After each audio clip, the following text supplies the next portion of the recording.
Hi, everybody. Welcome back to the Soberful podcast. I'm joined today by Dr. Kardaras. Welcome. Great to be here. Thank you. Dr. Kardaras is an Ivy League educated psychologist and best-selling author, and he is with us today because I get so many people who want to come on the podcast, and your subject area just sounded really interesting, and it's social media addiction. So this is something that didn't even exist 20 years ago. But so let's start, how did you get into this area? Yeah, well, I'm in personal recovery myself. I'm in Okay. good old-fashioned recovery. I'm 23 years clean and sober in my own personal story. So I became. Congratulations. You're a 2000 baby. I'm a 2000 baby too. Oh, see, there you go. We have the Yeah. same We got through birthday the millennium anniversaries. and went, ugh.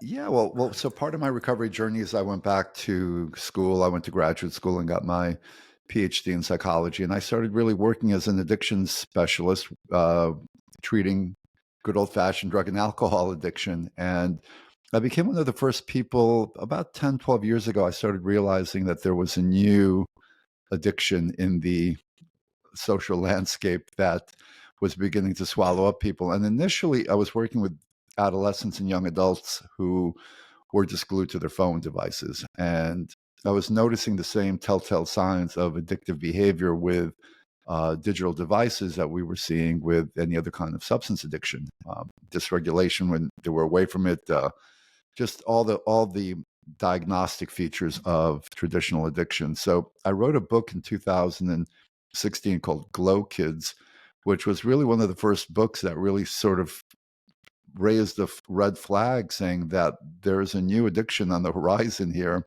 And it felt to me that we were underaware of the problem at that time. And then I wrote an article for an op-ed for the New York Post called Digital Heroin, and was really trying to raise awareness about this because I compiled about 200 peer-reviewed studies that were showing that this is habit forming. It affects the brain in exactly the same way as substance addiction does. It compromises our prefrontal cortex and our decision making.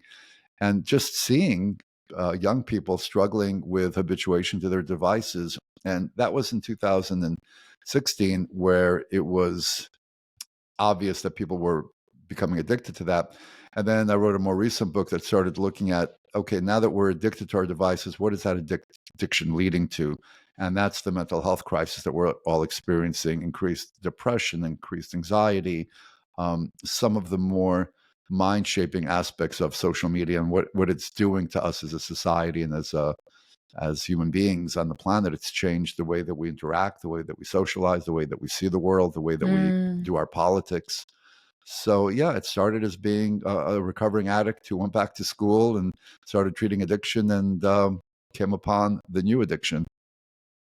Yeah, I mean, I believe you. I mean, we can all see it, right? It's kind of the phenomenon of the smartphone. I mean, the genie's out of the bottle. We can't put it back. But the Right. phenomenon of the smartphone is quite extraordinary in how it's changing human beings, isn't it? And I mean, it's gamified. It's designed. And I mean, this isn't a flaw. It was designed to hook us, right? Because of the way that dopamine acts to these reward systems that they set up. Right. So that's exactly right. So this is addiction by design. This isn't like, oops, oh, by the way, we created a product and it happens to be habit forming.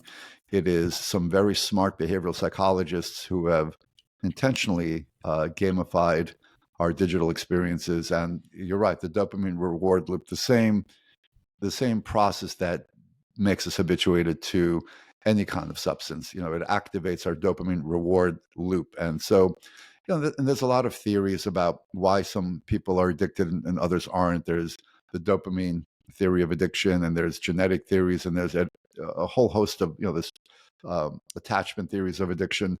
But one of the neurophysiological theories of addiction is people who may have a baseline deficit of dopamine, when they experience anything that raises their dopamine levels, those of us who might be inclined towards addictive behavior like the dopamine spike more than the average person who may not have an addictive personality. And so all the digital world is a constant flood of dopamine hits over and over again in a very habit forming way, because it's the intermittent reward schedule. It's you don't get rewarded every time, but you're constantly responding to the pings and the likes and the notifications. And every time you open up any kind of digital candy, it's a new experience that really makes our brains light up in ways that are very unhealthy. The problem beyond that becomes, though, we're locked in digital cages. The cage is honey coated and tastes delicious because our digital experiences can be so satisfying, and they're so ubiquitous. Where substance addiction, sometimes you have to try hard to find your drug of choice, and it takes a certain amount of effort.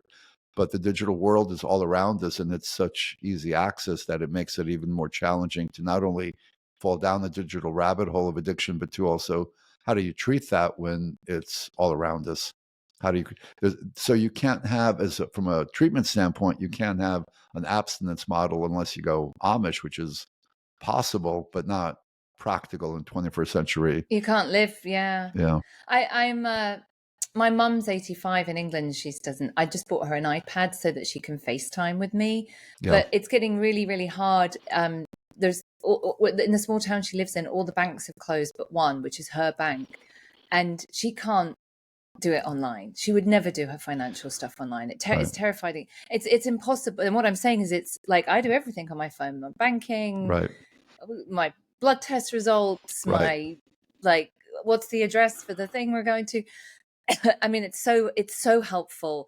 So there's so many things you said there that I'm just like that I'm so interested in.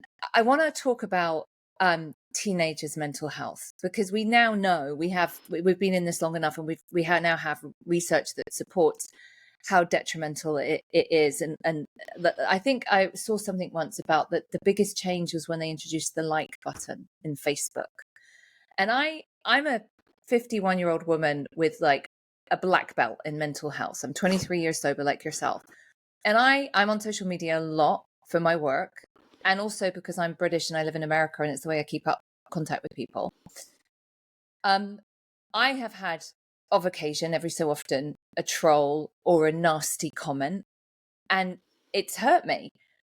And I'm like, what must this be like if you're 15? Because I remember what I was like at 15. My self-esteem was extremely fragile. I mean, back then it was like the girls in your class don't talk to you for a day. I can't imagine what it's like to be a teenager with likes and comments and the images of everyone at a party you didn't get invited to. I just think it's devastating. Right. And so when we talk about why the digital landscape can be particularly toxic for adolescents in that critical stage of their development, is we know that when we go through that awkward period of self-discovery, trying to find our identity, trying to discover who we are. And it used to be that, the stereotype of who you sat with in your high school lunchroom, and, there were the different cliques and the different groups. And now the main driver of what you're talking about is, it's called the social comparison effect.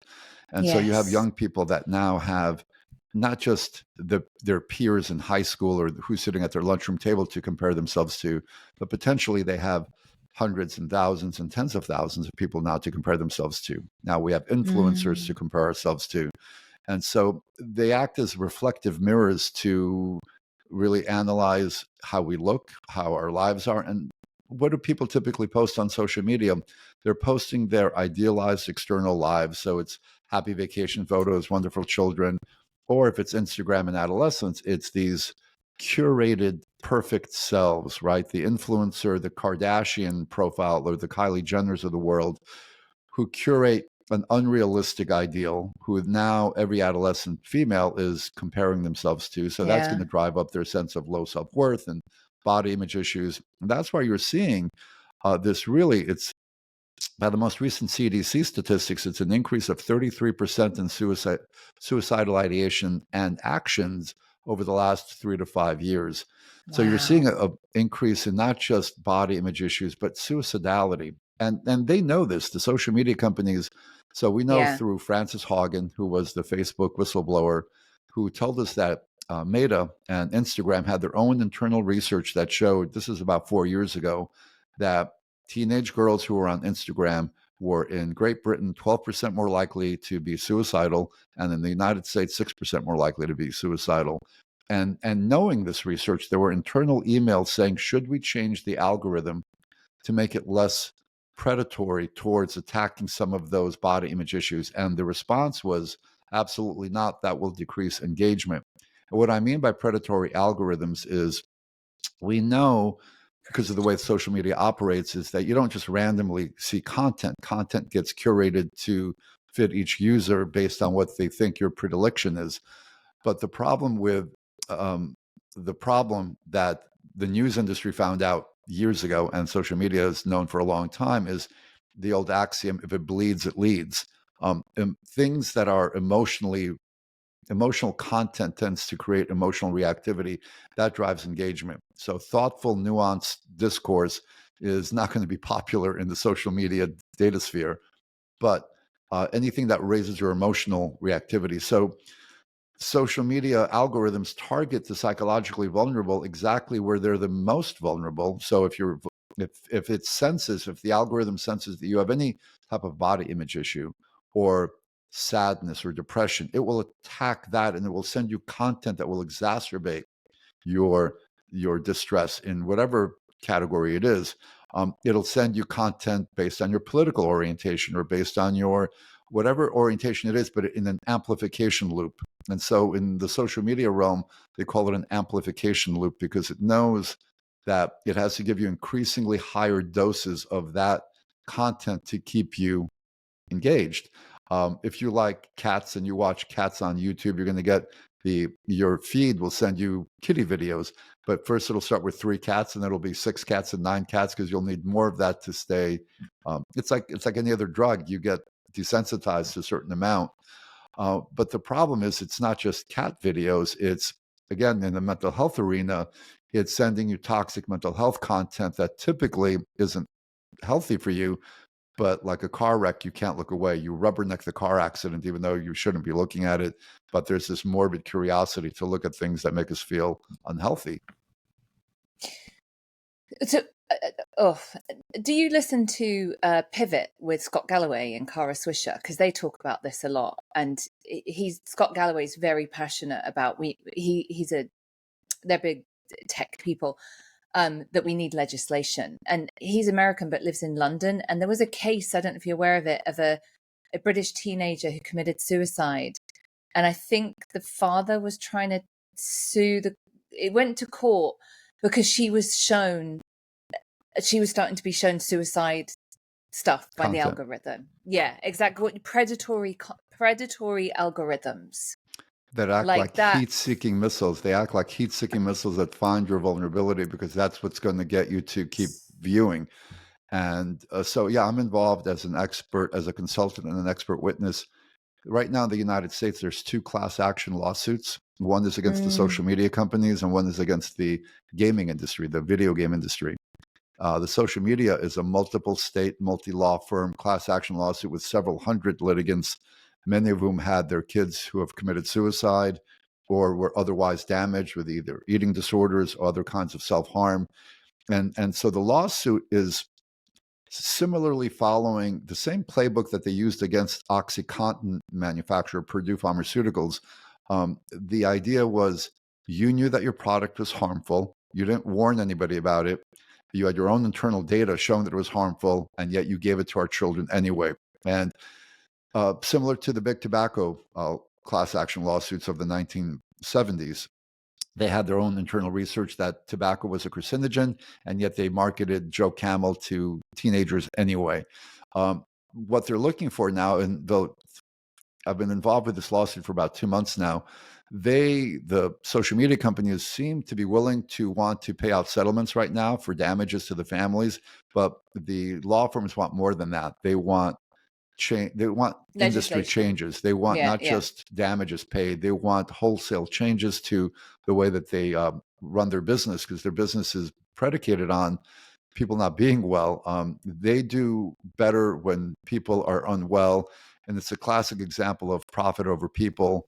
And so that's working its way through the American court system right now, and it's hitting really the only change that has happened with these type of monolithic corporate entities that is, these are the most financially, these are the strongest companies and the richest people that have ever lived on the planet. Oh, They they have make, bottomless pits of money. They can pay out millions in damages. It means nothing to yeah, them. the cap valuation of Apple was $3 trillion most Yeah, recently. And, they make JD Rockefeller look like a yeah, pauper compared to yeah, how wealthy they are. yeah. What we need is legislation, don't we?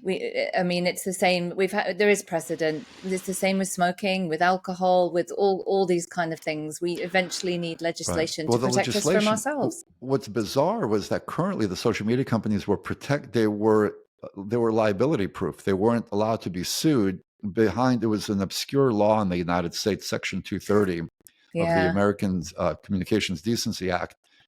It was a 1970s rule that essentially the social media companies were saying that they weren't the publishers of this content, that third party entities were producing this toxic content, and they shouldn't be responsible. They were not the gatekeepers. The analogy that the lawyers explained to me, to make it more understandable, was if you go to your local grocery store and there's a bulletin board in the vestibule of your grocery store, and people are renting one bedroom apartments or they're selling their bicycles, that bulletin board, the grocery store that hosts that bulletin board isn't responsible for people posting on that bulletin board. So if somebody posted on that bulletin board, white supremacist rally at 9 o'clock tonight, the grocery store would say, well, that's not us. We didn't post that content. We shouldn't be held liable. And similarly, the social media companies have said, we're not the ones who are actually publishing this content. We're just this neutral entity.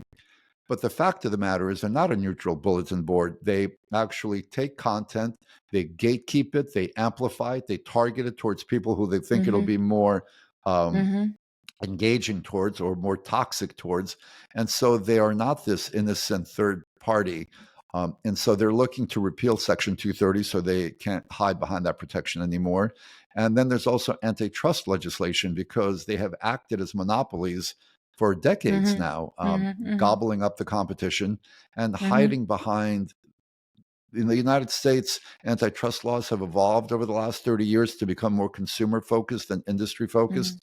And Mm-hmm. so the idea is, well, if like Amazon, for example, Amazon has bought over 200 of its competitors, but as long as the consumer gets a better price, they tend to not focus on antitrust legislation. When the reality is, some of these big tech companies do need to be broken up in the same way that the telephone companies were regulated in the United States 40, almost 50 years ago now, when Ma Bell got broken down into little baby bells, because these are monopolies that are enormously powerful, and they're Yeah. the gatekeepers of our information, what we see, how we think, how we process, how we vote.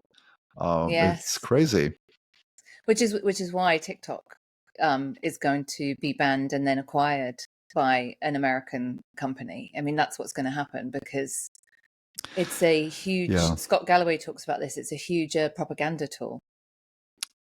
Yeah. When you hear that TikTok is different for Chinese consumers versus American consumers, and you realize that there's a it's I've my personal opinion, it's beyond even propaganda. It's uh, they're trying to make our young people unwell.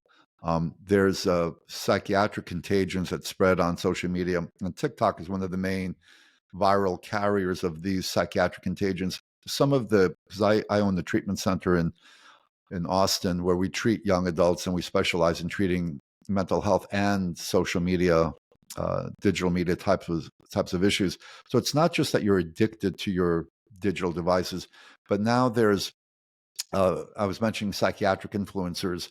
Um, who's popular on social media? So beyond the Kylie Jenners and Kardashians, you have these performative psychiatric influencers who have anything from borderline personality disorder Mm, to bipolar disorder to gender dysphoria to a whole host of um, performative dissociative identity disorder is another one that's huge. If you look under DID, dissociative identity disorder, which we used to call multiple personality disorder, there are enormously popular influencers who claim to have 50, 70, 100 different alters, and their millions of followers are watching these performances of switching from identity to identity. Having worked with real patients who have had genuine multiple personality disorder, which is typically childhood sexual trauma, and you create 3 or 4 alter identities as a coping mechanism to deal with that trauma. The majority of these influencers who claim to have something like dissociative identity disorder are play acting. They're performing, and they're getting millions of views. But what's happening is now their followers are beginning to say, well, now I have alter identities as well. And so what we're seeing is a social contagion effect, that if you are a vulnerable, impressionable 15-year-old without a core sense of identity, and you've chosen to hitch your wagon to some of these psychiatric influencers, you now are beginning to mimic and emulate some of these psychiatric symptoms, which is a really interesting phenomenon to see. How do you treat people? What is the treatment protocol for somebody who has this kind of addiction? Yeah, so, unlike the substance community, there are a lot of similarities to substance addiction, and there are a lot of differences. Typically, just like in substance addiction, it's not about the substance, it's about the person's need for the substance, right? So if there's an underlying emptiness, or there's depression, or there's underlying mental health issues that make a person self-medicate with drugs or alcohol, similarly, there's a void in people's lives, and they're filling that void with digital media that's having this negative impact. But the difference is, oftentimes with drugs and alcohol, you're just numbing yourself, you're just sedating. Where with digital media, something like, if you're addicted to gaming, a lot of the young men I deal with are, they will be playing World of Warcraft for 2, 3, 4 days in a row. They'll wear adult diapers because they won't go to the bathroom for 2 or 3 days while they're gaming binging. Yeah, I've heard of this. It's insane. But they're not just numbing themselves. It's digital escapism. They're living a vicarious life. Like, Yeah, if you don't like your day-to-day life, which is yeah. the ingredient of in the old days of an addict or an alcoholic, I don't like my life, so I'm going to escape through numbing. Now you can create a whole vicarious alternate existence. You can live through an avatar, and you could be conquering galactic worlds and having this whole fantasy world, Yeah, yeah, essentially, yeah. but a very You can be the realistic. hero. You can be the hero, right? Or whatever. It's the classic archetype of the hero's journey, and Mm, it's very realistic because it's an immersive experience. It's not just a mm, visual experience; it's an mm, immersive experience. From the social media side of it, you can join communities and have whole connections with, again, sometimes very unhealthy communities that you wouldn't normally get. So treatment involves going through a digital detox, right? There's an abstinence period where you have to unplug and get away from all the toxic influences. The challenge, even more so than drug and alcohol treatment, is you can't really maintain abstinence after treatment. So it's more similar to an eating disorder, where a person who struggles with an eating mm, disorder has to have some sort of relationship with food post treatment. They can't be abstinent of food. So typically, you have to develop, while you're in treatment, a healthy core sense of identity, a healthy sense of value system, so that you're not looking for, because as we know with eating disorders, it's not about the food, it's about a sense of control, and it's about having, feeling a sense of appreciating your life and who you are, and in control of your life in mm, ways that are mm, meaningful. Similarly, when we treat young people, it's if we can help a young person feel a sense of purpose and passion in their life, a sense of the locus of control in their lives, they're less gravitationally pulled towards toxic digital content. I talk about building up a strong psychological immune system. So, resilience, critical thinking, a balanced mental health mm, approach. If you have all those ingredients, you're less likely to fall down rabbit holes of digital escapism. mm. Do you use social media? I'm sorry? Do you use social media? I'm on one. I'm on the old geezer Facebook. I think it's considered, my kids laugh, but yeah, I use it to keep up with Yeah, old college yeah, friends and high school yeah, friends yeah, on a limited yeah. basis. But I don't do any of the Twitter or X or any of the other social platforms, because A, it's a form of practicing what I preach, but also B, it's just so much effort and energy to keep up that, Yeah. when your life is full, to sort of maintain your digital profile can be exhausting, I've seen. So I Yeah. choose to abstain. Yeah. I think it's interesting because I think it's um it can be when you can when you've got good mental health and a foundation and a life. It can be, I mean, I have so many communities that I'm part of that I've just Right. really loved. And there's some, I'm on Twitter, Instagram, Facebook, and TikTok. And I use a lot of it for my work. A lot of it is about my work, and a lot of it is to keep up with people. But I don't, my real life is the best life. It's really so when it's in balance, it's fine. Right. But I think that we're really. I mean, I think it's a big concern. I'm really really glad there's some lawsuits, and we've got to get some legislation in place. I am so Yeah. I have two boys, age 9 and 12, and they don't have any social media and they don't have phones.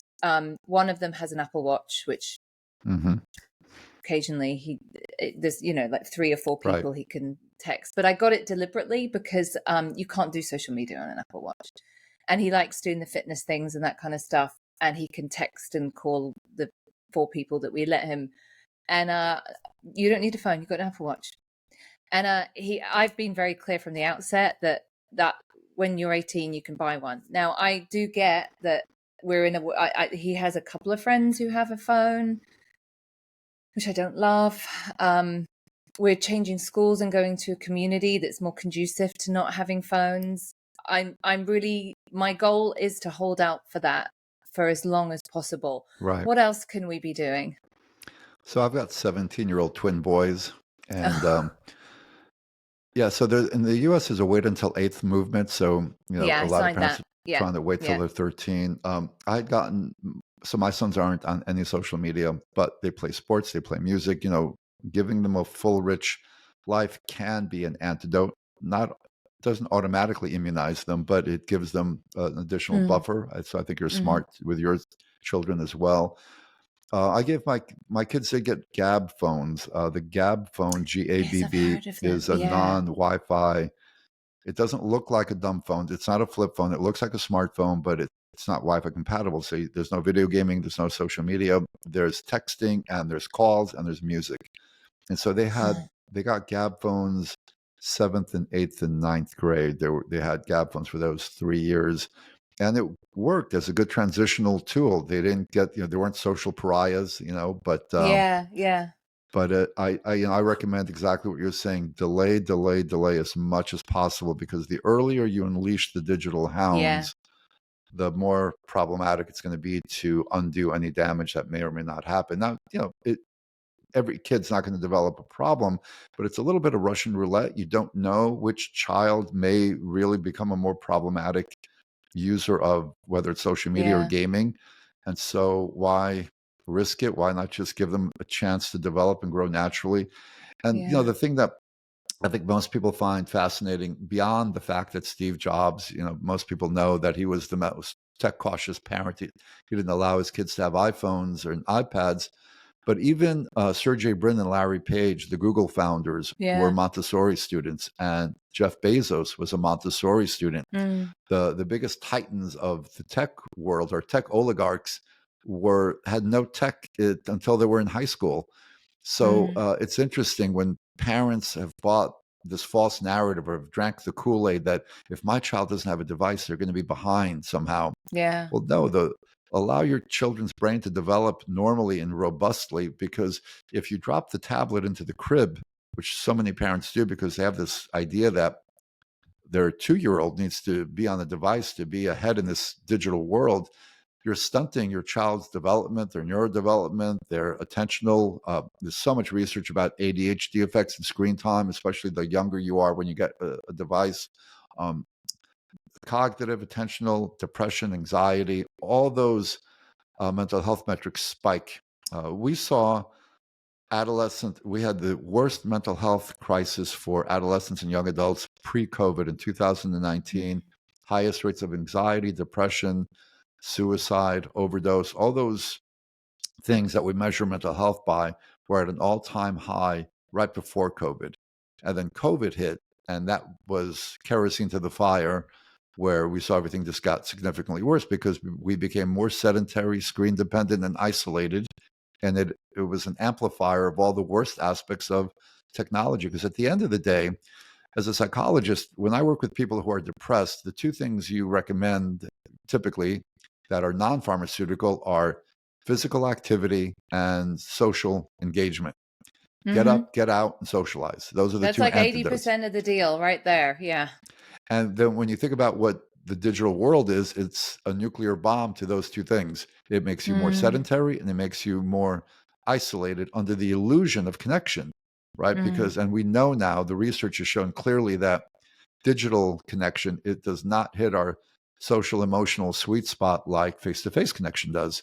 hmm. So the digital world and COVID made everyone, it was the massive experiment where we saw you lock people indoors, you make them Zoom dependent, and they become sedentary. What happens? Well, the depression rates doubled, screen time Yeah.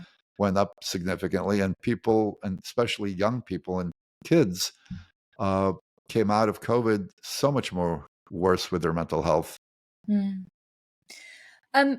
My biggest concern also about boys is for girls. I think it's how it affects their self-esteem and body image, and for boys, it's access to porn, and And that's what what is it? really. I'm sorry, for boys, it's what? So for boys, it's the access to porn, Mm-hmm. and that really, really concerns me because I mean, I think it changes their neuro pathways. We're seeing, just the research coming out of young men going into college and seeking help for erectile dysfunction. I mean, that's all. So the other thing is to protect them. There's so many ways they can get into that from all of the different, like Yeah. you said it, and the predatory algorithm, unleashing the digital hounds as well. That, I mean, do you see a lot of that? Yeah, and you'll see that sometimes boys who like fall down, they'll substitute, like, you know how we have the whack-a-mole theory of addiction. Somebody will stop drinking and then they'll smoke too Yeah, much pot, or they'll do cocaine and yeah, they'll stop cocaine yeah, and they'll take pills. And similarly with the digital world, a young boy will stop gaming and then he'll find porn or gambling. Um, Porn is particularly insidious too because it's destroyed interpersonal relationships in the classical dating sense. So I've worked with 14, 15, 16-year-old teenagers who have seen more hardcore forget yesterday's Playboy magazine, where a still image, they've seen yeah, graphic yeah, imagery yeah, yeah, that. So one of the unintended byproducts of this is, I have pediatrician friends who talk about, right now they're dealing with adolescent erectile dysfunction, adolescent ED, which never used to be a thing before because for the obvious reasons, young adolescent boys were normally hormonally robust, but now they've been so desensitized to yeah, by hardcore pornographic images that good luck taking out the prom queen on the date. It yeah, doesn't. yeah, They don't have the real lived experience in dating and relationships. They have just that pornified yeah, ideal of what a sexual relationship should be. yeah, That then, when they have the opportunity to be in a real relationship, they have a problem. So that's an unintended consequence, and just the basic human interaction piece of it is fundamental. The objectification of women and sex yeah, being yeah, transactional rather yeah, than yeah, a romantic piece yeah. distorts all of that in the ways that are so toxic. Yeah, I think as a parent, my goal is the best thing, if you want your child to be happy in the future, is to equip them to have long-term relationships. That's the key to happiness, more or less, right? It's like you Yeah, need to be able to be a good partner to somebody and maintain uh, lifelong friendships. That's the secret to happiness. And all of this, I've worked with porn addicts. It just makes it extremely challenging to be able to yeah. have long-term partnerships for all of these reasons. What do you want? Thank you. This has been like fascinating. I am Everything you've talked about has just blown my mind. What do you want people listening to know? What are they? What do you feel there's the gap in information? Well, I think one of the things that we've said already is to, if you are a parent, delay as much as possible Yeah. the giving your child a portable device. That's the main thing. Allow your child's brain to develop and their social Yeah. emotional development to develop, and we as the adults in the room to be mindful of our own usage, and to, I try to do with my family a once a week digital detox where we unplug as a family and we try to do something, smell the roses, we go outside, we go into nature, we Yeah. recapture our humanity, because I think, one of the things I wrote about in my book Digital Madness, we've developed a form of Stockholm syndrome. We've become not only addicted, but and enslaved by our tech overlords who have become so wealthy at our expense. Mm. But we not only love, it's a honey coated cage, so we all love our devices. We've fallen in love with our devices, and we've Mm. deified and fallen in love with our captors. Steve Jobs became a cultural icon. Um, Mm. some of our tech Mm. Mm. overlords that and that's the Stockholm syndrome that I'm talking about. We're like So Patty Hearst when she interesting. got kidnapped. Yeah. We've been Yeah. hijacked. Our lives have been hijacked, and yet we've Mm. deified our tech gods. And Mm. so I think we need to reclaim our humanity. I think we need to lean into, and I write about some of the our ancient birthrights, like things like critical thinking, things like grit Mm. and resilience. I talk Mm. about in my book the philosopher warrior archetype should be what we should all be leaning into, because at the end of the day, something like social media is an emotions economy, and it has everyone um, um, overly reacting and dysregulated emotionally, because that's where it lives. It lives. The social media as a entity thrives off of emotional reactivity.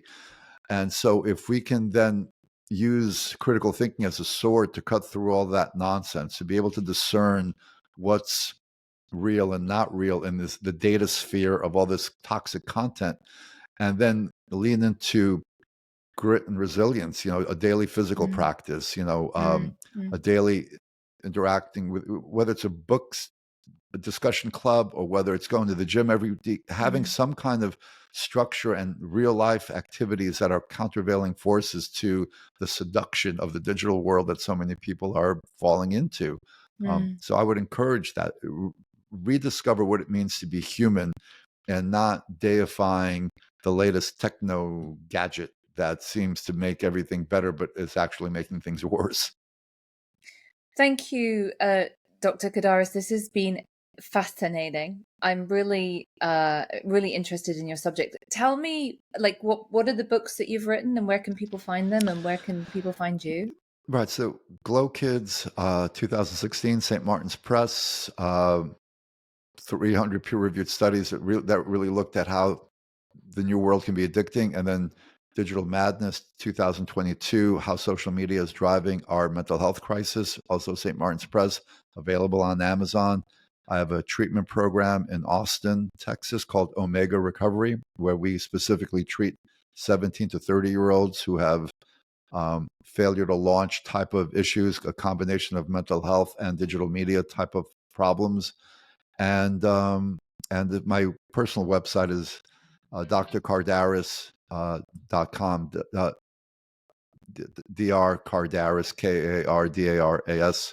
Kardaras.com, and trying to do the right thing by raising awareness to keep ourselves sane and happy and healthy in this crazy world that we're living in. Uh, this has just been fantastic. We will put that all in our show notes. And we will also put this out on social media. The irony, I know, I know, I know. But that is where it works, right? Because I have found so many podcasts, books, people that I'm really interested in through social media. So when it works, great. When we're adults, we were Right.